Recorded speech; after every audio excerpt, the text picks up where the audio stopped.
El día de hoy ya terminaremos este ciclo, o este pequeño ciclo que hemos dedicado a San Basilio Magno, San Basilio de Cesarea, y lo haremos precisamente extrayendo las aportaciones luminosas que nos ofrece en su homilía titulada Homilía dicha en tiempos de hambre y sed.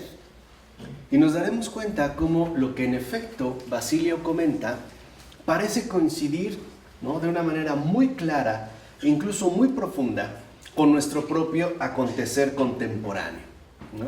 ¿Qué dice, por ejemplo, o qué comienza a decir Basilio en esta ocasión? Dice: a la mayor parte de nosotros nos falta el agua y carecemos de lo necesario para vivir. Lo está diciendo porque en efecto se presentó una sequía terrible que produjo una hambruna. Y por lo tanto también, ¿no?, carencia de agua y todo lo que esto implica. Dice: los agricultores sentados en los campos con las manos dobladas sobre las rodillas, pues este es el gesto de los que están abatidos, lloran sus vanos esfuerzos. Al mirar a sus hijos pequeños se entristecen y al fijarse en sus mujeres se lamentan. O sea, él se ha dado cuenta muy bien que ha surgido, pues, ¿no?, un panorama sumamente desolador. Y va al punto central en este sentido Basilio. Dice: mirad pues cómo la multitud de nuestros pecados ha cambiado incluso la propia naturaleza de las estaciones y ha mudado la forma del tiempo en extrañas combinaciones. Pareciera que estuviera hablando del actual y muy mencionado cambio climático. Lo que nos está diciendo, nos está recordando en ese sentido Basilio, es que este cambio climático, ¿no?, esta forma que asume el tiempo en extrañas combinaciones, no es algo enteramente natural. Está vinculado, pues, con la multitud de nuestros pecados. Y dice Basilio: por eso el calor y el frío transgredieron de modo novedoso los límites de la creación, y conspirando de mala manera para daño nuestro, privan a las personas y a gran cantidad de personas de los medios de vida y de su pervivencia. Dice: ¿cuál es pues la causa de este desorden y confusión? ¿En qué consiste la novedad de este momento? Dice: vamos a buscar, pero vamos a buscar como seres razonables y además como seres cuya dignidad proviene también de la razón. Y lo dice en pocas palabras. Dice Basilio, que se aplica a nosotros, Dice: la causa por la que no somos gobernados de la manera habitual es clara y evidente. A pesar de que nosotros recibimos, no damos a los demás. Alabamos el beneficio recibido y privamos de él a los necesitados. Ahí está la causa. Esa es la causa que en efecto descubre Basilio y que hoy incluso puede ser muchísimo más notoria. Dice: a pesar de ser esclavos y haber sido liberados, no nos compadecemos de nuestros compañeros de esclavitud. Cuando tenemos hambre, comemos y pasamos de largo del necesitado. Decimos que tenemos a Dios de nuestro lado y que es nuestro tesoro, y nos hemos convertido en tacaños. En síntesis, la causa de estos malestares climáticos, de estos cambios tan drásticos en las estaciones que perjudican y afectan a tanta y tanta gente, es que nos hemos vuelto ya insolidarios con los pobres. Y son palabras de Basilio, Nos hemos vuelto insolidarios con los pobres. O dicho de otra manera, no nos compadecemos del que sufre estrecheces.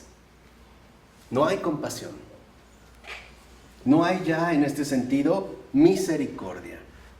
Dice: por esto precisamente, ¿no?, Dios incluso no nos abre su mano, porque nos hemos cerrado al amor fraterno.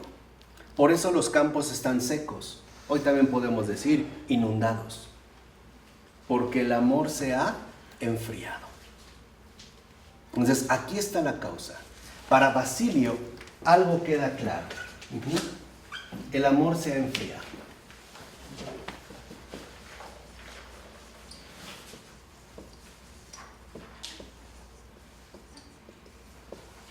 ¿Y cuál es la causa de este enfriamiento? ¿Qué nos ha conducido a esta situación? La insolidaridad con los pobres.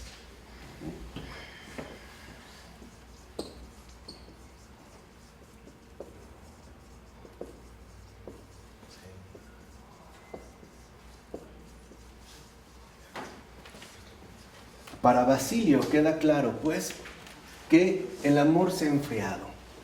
Y esto se refleja de manera evidente y clara en nuestra insolidaridad con respecto a los pobres. Dice, una voz grita, muchas voces gritan, pidiendo en vano socorro, y se difunde por los aires esta voz. Pero nosotros no hemos oído a los que pedían. ¿Cuál es nuestra oración y petición? Dice, los hombres, excepto unos pocos, están ocupados en sus negocios. Las mujeres los ayudan en su actividad del Dios dinero. El resto, unos pocos, conmigo en la oración. Y estos, cansados, bostezando, cambiando continuamente de postura, preocupados de cuándo el salmista acaba finalmente el versículo y de cuándo, como en una cárcel, se les va a liberar en la iglesia de ir a orar. Dice, eso tal parece que es nuestra oración y petición. Pero eso sí, la multitud de los hombres adultos y el pueblo vaga disperso, libre, feliz por la ciudad, dominado por el pecado. A pesar de llevar en su interior la causa de sus males, a pesar de haber producido y potenciado la desgracia, no se inmuta. Parece que nada le perjudica. Entonces, lo que está diciendo en este sentido Basilio es también algo muy claro. Las desgracias generales que hoy vemos alrededor del mundo tienen que ver precisamente con que se ha enfriado en nosotros mismos el amor y con ese pecado se ha potenciado la desgracia. Dice, parecemos criaturas sin uso de razón. O sea, vivimos como bestias. Nada más. Sin importarnos nada ni nadie. Dice, e incluso nos damos cuenta no solo de que pecamos, sino de que pecamos con ganas. Y lo hacemos con ganas hasta el final. Dice San Basilio, ¿no me creen? Veamos. ¿Quién derrama lágrimas al rezar para que las nubes arrojen también las oportunas gotas? Hoy en día, ¿quién derrama siquiera una lágrima para que las nubes dejen de derramar esas gotas? ¿Quién llora? ¿Quién llora, en pocas palabras, por la desgracia ajena? Dice Basilio, o díganme, ¿quién ha lavado los pies al extranjero y le ha limpiado el polvo del viaje, suplicando a tiempo a Dios que busque así poner fin a la sequía o a las inundaciones, es decir, al mal tiempo? E incluso dice todavía, ¿quién ha alimentado a ese niño falto de padre para que ahora Dios nos dé alimento? Como al huérfano a la intemperie que no deja de temblar por el frío. ¿Quién lo ha hecho? Lo dice así, digamos, de una manera concreta Basilio. Y añade, ¿quién ha cuidado a la viuda maltratada por las desgracias de la vida, para que ahora Dios nos dé a cambio el alimento necesario? O sea, incluso el buen clima. Dice, por eso rompe la escritura injusta, para que así se quite el pecado. Rompe la escritura injusta, anula el contrato de intereses tan gravosos, para que la tierra engendre lo habitual. Para Basilio algo es evidente, y que hemos perdido debido, a esta perspectiva de desvinculación bajo la que vivimos. La criatura y la creación están vinculadas. Lo que nosotros hacemos, somos, etc., se ve reflejado también en toda la creación. Repercute, en este sentido, Repercute, para bien o para mal. Dice, ¿o no te das cuenta que la tierra que da luz, que es fecunda de manera habitual, se vuelve estéril y está condenada a no dar fruto para castigo de sus habitantes? Ahí, digamos, hay también una llamada de atención. Dice Basilio, pues bien, los que adoran la avaricia, los que amontonan riquezas sin medida, que nos muestren cuál es el poder o la ventaja de lo atesorado si Dios, airado, prolonga su castigo por más tiempo. Es más, si estos ricos no tuviesen el pan, despreciado hasta ayer y hasta hace poco por la cómoda abundancia de la prosperidad, al punto se pondrían más pálidos que el oro que acumulan. Ellos también se verían más afectados. Dice, supón que no hubiese nadie que vendiera, que no quedase trigo ni pan. ¿Qué utilidad tendría entonces tu dinero? Si no hay alimento y nada que comprar, ¿de qué te sirve tu dinero? Dices, poseeré todo, pero no tienes lo único necesario, el poder alimentarte a ti mismo. En pocas palabras, siempre vivimos bajo una necesidad común. Aún el más rico tiene necesidad de comer. Él no produce lo que come, él no produce sus propios frutos. Y si no hay nada que comer, por ejemplo, su dinero no le sirve para nada.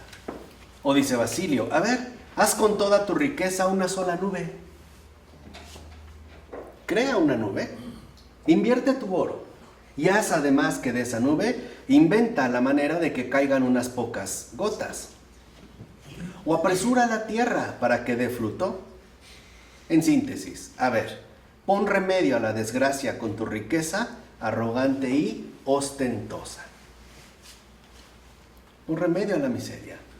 Dice, ¿acaso invocarás a alguna persona religiosa, como Elías, el de Tesbis, para que con sus oraciones te conceda el don de salir de las calamidades? Una persona, fíjate bien, sin riqueza, demacrado, descalzo, sin casa, sin patria, sin medios de subsistencia, vestido con una sola túnica, como Elías con la piel de oveja, que tenga la oración como algo habitual y la moderación como costumbre. ¿Y no es lo mismo que hacemos? ¿O no pedimos oraciones a esos religiosos y religiosas que también viven en esa pobreza? Sin patria, sin casa propia, ¿no? Sin lujosos vestidos. Es algo que sigue en ese sentido ocurriendo, ¿no? Dice, ahora, si necesitado consigues auxilio de esa persona, no te reirás largo y tendido de las riquezas por las que estabas tan preocupado. ¿No será que incluso podrías escupir al oro? ¿No arrojarías como basura a la plata, al dinero, al que antes llamabas todopoderoso y al darte cuenta que en realidad, en la verdadera necesidad, no te sirve para nada? Pues escucha bien, por ti nos sobrevino esta desgracia. Porque teniendo no has dado, porque has pasado de largo de los hambrientos, porque no volviste la cara a los que se lamentaban. Es más, no tuviste misericordia a pesar de que se arrodillaron ante ti, a pesar de que estaban de rodillas ante ti. Por unos pocos vienen los males al pueblo, y la perversidad de uno la paga el pueblo. Fíjense, no se necesita que haya una mayoría, Esa se llama la iniquidad.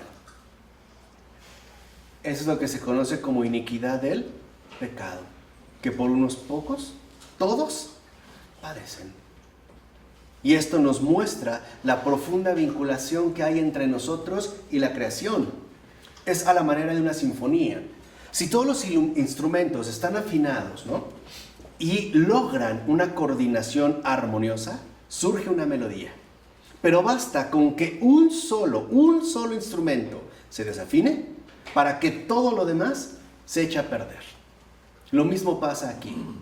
Tus errores, que modernamente consideras individualizados, o que no repercuten, o que no van más allá de tu propia individualidad, nos perjudican a todos. Digámoslo así. Tu situación equivocada de vida nos afecta y repercute precisamente sobre todos.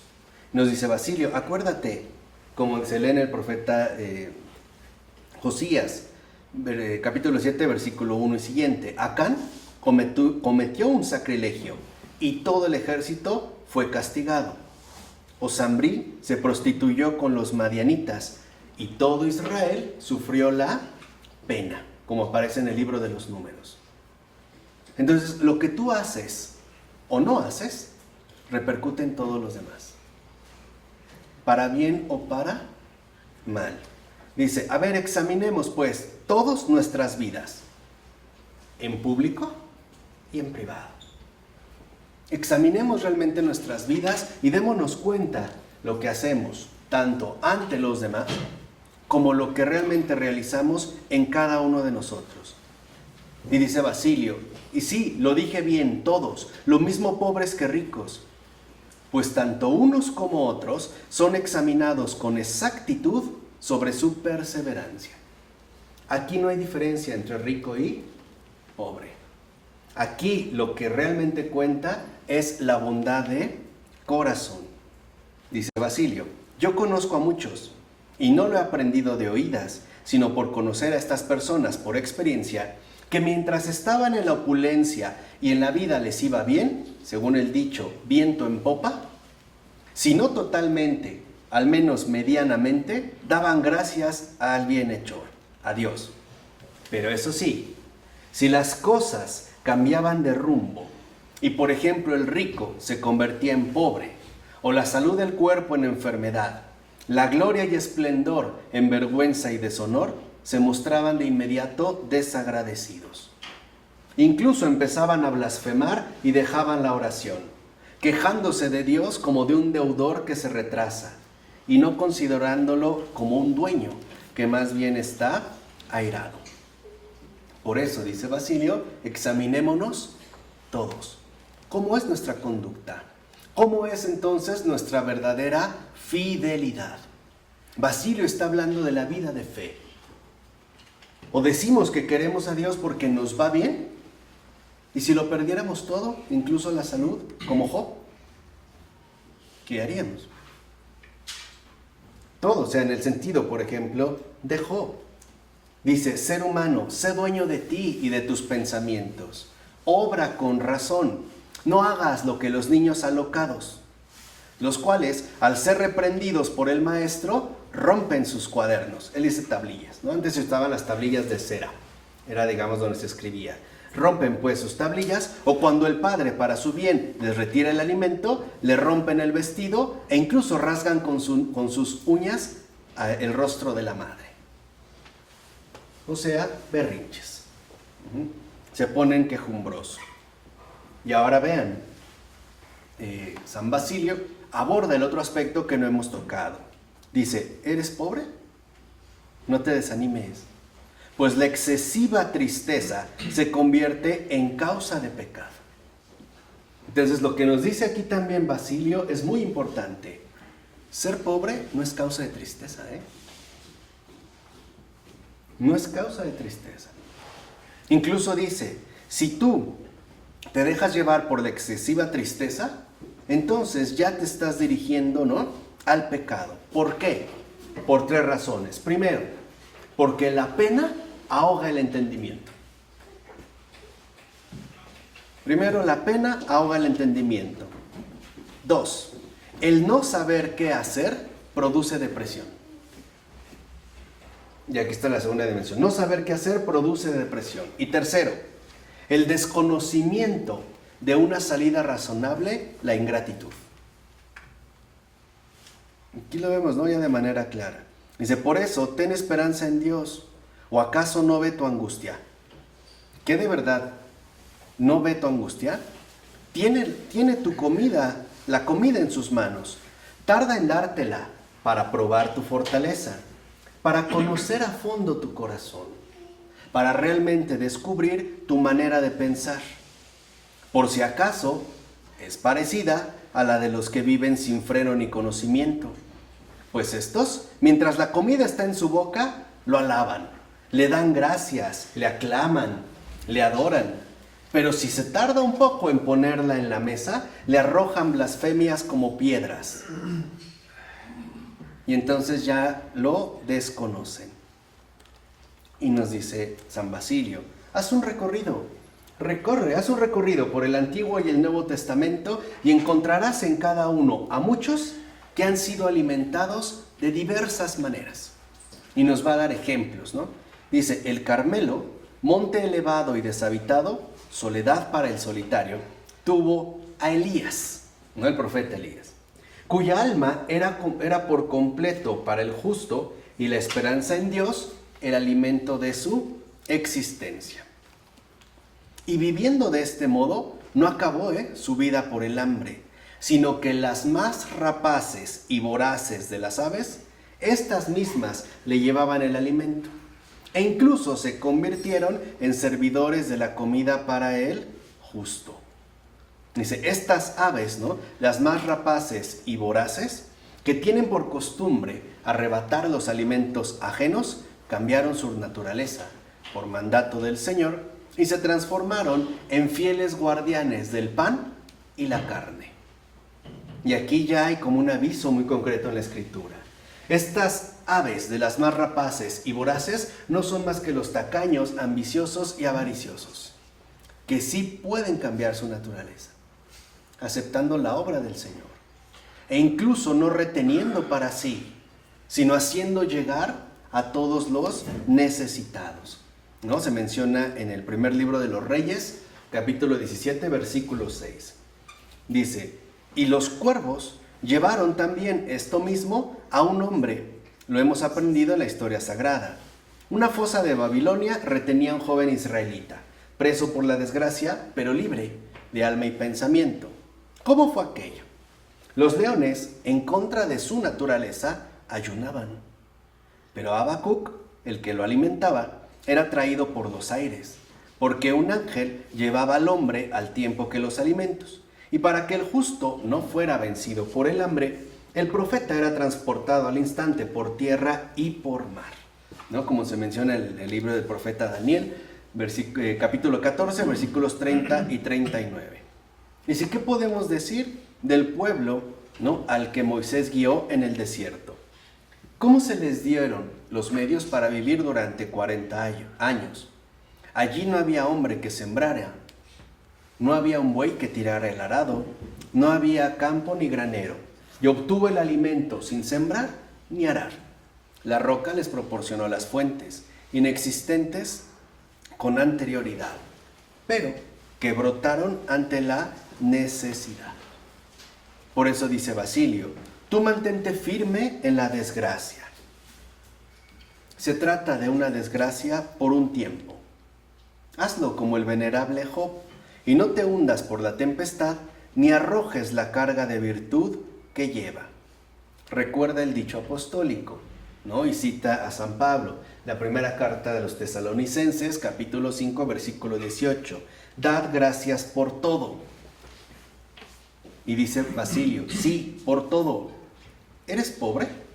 Siempre hay alguien más pobre que tú.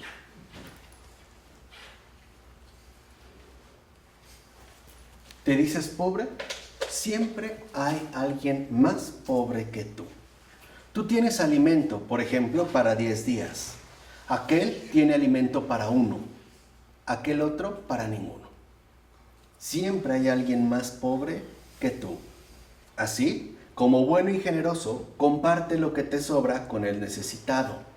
No tardes en dar de lo poco. No pongas tu propio interés antes que el peligro común.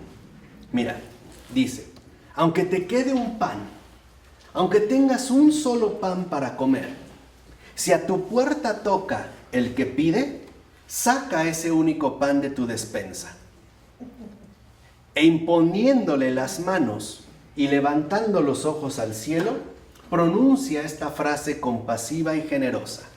Y vean qué hermosa oración da Basilio. Dice, el único pan que tengo es este que ves, Señor. El peligro es evidente, pero yo coloco tu mandamiento ante mí y doy de la escasez al hermano hambriento. Dice Basilio, hazlo así. Si hablas y actúas de este modo, el pan que has dado en tu estrechez se convertirá en semilla de cosecha. Producirá frutos abundantísimos, será prenda de alimento, es decir, patrón de misericordia. Di tú también las palabras de la viuda de Sidón en una ocasión semejante. Acuérdate en este momento oportuno de la historia. Vive el Señor. En el primer libro de los Reyes, capítulo 17, versículo 12. Dice, mira, aunque des de lo que te falta, tú también tendrás una alcuza que emana aceite gratis y un cántaro de harina que no se agotará. Pues la gracia de Dios, generosa con los fieles, se parece a los pozos que a pesar de estar sacando continuamente de ellos, no se agotan, sino que siempre devuelven el doble. Por eso, si tú eres indigente, presta a Dios que es rico. Cree en aquel que siempre coloca a su propia persona en lugar del oprimido y devuelve el don de lo suyo. En síntesis, nunca hay excusas para no dar. Nunca. Ahí es donde se ve la tacañería. Ni siquiera él lo está diciendo tratándose del último pan. Ni en ese caso. Porque entonces tú dependes de ese pan que tienes, no del dador de los panes. Tu confianza está puesta en lo que posees, no en el Señor. Por eso cuando se te acaban tus posesiones, enloqueces. Te vuelves prácticamente loco. Y vean, aquí da una descripción también muy concreta, ¿no? Con todo realismo. Dice, mira esta enfermedad. Mira la enfermedad del hambriento, el hambre. Dice, en serio, un sufrimiento espantoso. El hambre, dice San Basilio, es la más importante de las desgracias humanas y el final más mísero de todas las muertes. O sea, el hambre para los seres humanos es lo peor. ¿No era la tortura mayor en los campos de concentración de Auschwitz? No era casual, ¿eh? No era literalmente casual. Dice, porque en otros peligros, por ejemplo, en cuanto la punta de la espada atraviesa, produce rápidamente el final. O el fuego de las llamas extingue rápido la vida. O quizá las fieras, desgarrando tus órganos vitales, no permiten que la tortura se prolongue durante mucho tiempo. Pero el hambre es otra cosa. Dice Basilio, el hambre es un mal lento. Es un mal lento que prolonga el dolor. Es una enfermedad que está tranquilamente sentada y aguardando en su madriguera. Es una muerte siempre presente, pero que siempre tarda en llegar. Vean que bien la defiende. El hambre es una muerte siempre presente, pero que siempre tarda en llegar. El hambre, dice Basilio, consume la humedad natural, enfría el calor, contrae el volumen del cuerpo y agota poco a poco las fuerzas. La carne se pega a los huesos como tela de araña. La piel pierde el color, pues al faltar de la sangre huye el color rojizo. Tampoco hay blancura, se ennegrece la superficie por la debilidad.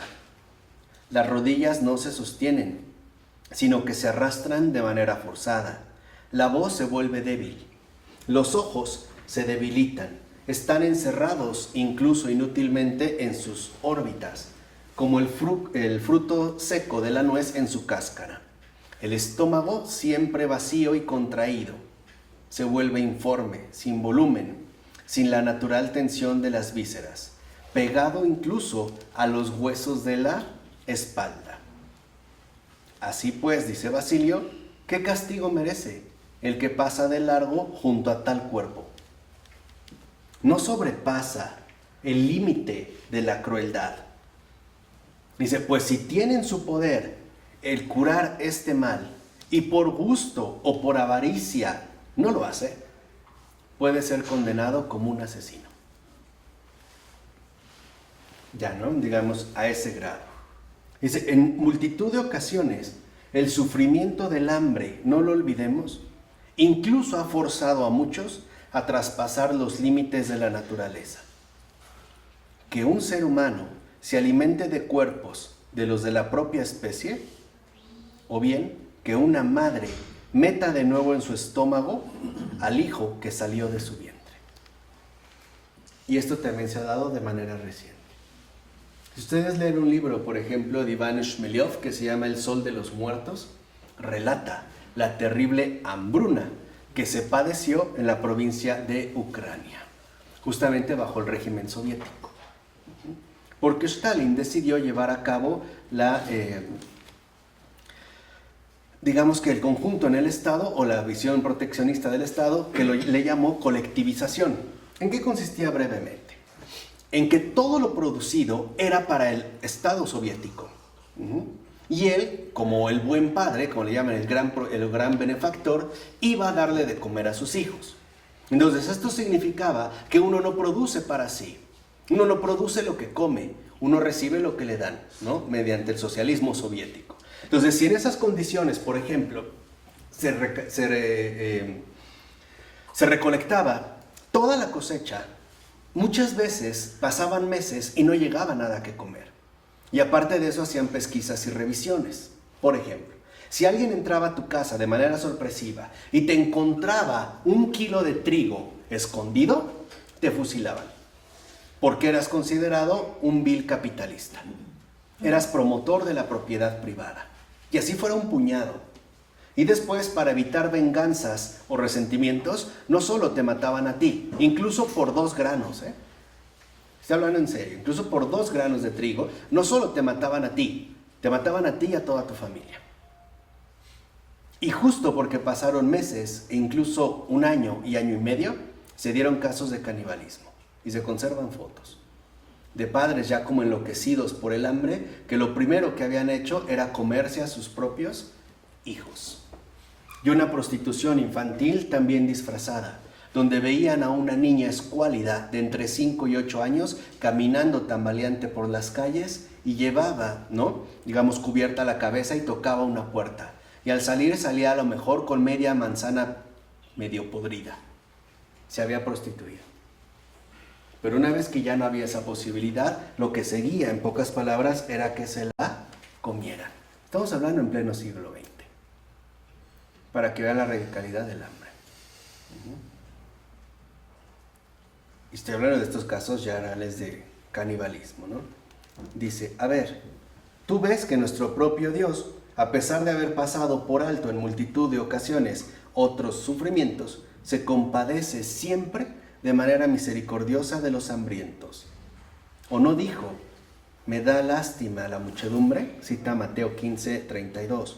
Dice, fíjense, por eso en el juicio final, cuando el Señor llama a los justos, ¿se acuerdan, no? En Mateo 25, versículos 34 y siguiente, escuchen ese. Cuando el Señor llama a los justos, el primer lugar lo ocupa el generoso. Y esto es lo hemos perdido de vista en la evangélica, es el primer lugar lo ocupa el generoso. Es decir, el que dio alimento, ¿no? Ocupa el podio de los verdaderos nobles. O sea, el gran combatidor del hambre. Dice, el generoso ocupa el primer lugar. El que proveyó de pan a otro, ese es llamado antes que nadie. El compasivo y el desprendido es enviado antes que los demás justos a la vida eterna. El generoso. Por su parte, el insolidario es entregado al fuego antes que cualquiera de los pecadores. Fíjense, antes que los pecadores es arrojado, ¿no?, al infierno el insolidario. ¿Se acuerdan? Apártense de mí, malditos. ¿Por qué qué? Estuve hambriento y no me diste de... Con eso empieza. Empieza diciendo, estuve hambriento y no me diste de comer. Después, sediento y no me diste de beber. Después, desnudo. Desnudo y no me vestiste. Pero comienza así, estuve hambriento. ¿Qué quiere decir? Que esa es una cuestión fundamental para atender. Dice, por eso da poco, compra mucho. Destruye el pecado primigenio al compartir tú la comida. La comida se hizo para compartir. De hecho, podemos decir que por eso la comida se reparte, se parte. Y esto sigue ocurriendo. Aunque la comida se prepare en una cacerola, de ahí se parte, ¿o no? Y se parte, o sea, se reparte para muchos. Por eso la comida se multiplica. Lo peor que podemos hacer es ser tacaños con la comida. Y peor todavía, no aprovecharla y desperdiciarla. Hay gente que prefiere que se le eche a perder la comida antes que darla a alguien más. O a veces la que dan es porque ya está pasado. Ah, pues ya está, pues dáselo a fulanito. No, ese fulanito no es un basurero. Y eso lo dijo Teresa de Calcuta. Ya hablaremos de ella en su momento. Pero ella lo dijo claramente. Los pobres no son basurero. Nada de que, ya voy a caer mi sala, esta está rota, dásela tal. No, los pobres no son basurero. Al basurero va la basura, no a los pobres. Y esa es en la misma línea, en este sentido en la que va Basilio. Dice, no nos mostremos como seres... decía lo del pecado. Dice, pues como Adán, por haber comido mal, nos transmitió el pecado. Así nosotros borramos su insidioso alimento si curamos la necesidad y el hambre del hermano. Dice, por ello no nos mostremos como los seres irracionales más feroces que los que de verdad lo son. Dice, mira, estos usan de manera natural los frutos de la tierra y los usan como un bien común. ¿O no has visto que los rebaños de ovejas pastan en un mismo y único monte? ¿O no es verdad que los incontables caballos se apacientan en una única y misma llanura? Y así todos se ceden unos a otros el disfrute necesario de los alimentos. ¿Y nosotros qué hacemos? Escondemos lo que es bien común. Poseemos individualmente lo que es bien de muchos. Capturamos, ¿no? Dice, poseemos individualmente lo que es bien de muchos. Dice, mira, recuerda el relato de amor a la humanidad. Es ese relato de amor, no es fomentar ese relato de amor a la humanidad. Dice, tienes muchos ejemplos de amor fraterno, tanto en el Antiguo Testamento como en el Nuevo. Por ejemplo, si ves a un anciano hambriento, hazle venir y aliméntalo, como José a Jacob, ¿no? Como aparece en el Génesis. Si te encuentras con un enemigo que vive en la estrechez, no añadas a la cólera que tienes la venganza. Solo aliméntalo, como él, José, a los hermanos, a sus propios hermanos que lo habían vendido. Si te encuentras con un joven hundido, llora como él lloró a Benjamín, el hijo de la vejez. También a ti te tienta la avaricia, como a José, su dueña, y te coge del vestido para que desprecies el mandamiento y la prefieras a ella, amante del dinero y del mundo, en lugar del mandato del dueño. Por eso, cuando te venga un pensamiento en lucha contra este mandamiento y trate de arrastrar tú sensatamente hacia el amor al dinero, fórzate a despreocuparte del amor fraterno. Reteniéndote junto a ella, deja ese vestido y aléjate. Guarda la fe en el Señor. O sea, estar finalmente precavidos. Dice, mira, incluso no lo entregues todo al placer, dale algo a tu alma. Piensa que tienes 2 hijas. Son 2 hijas. La prosperidad de aquí y la vida de los cielos. Esas son tus 2 hijas.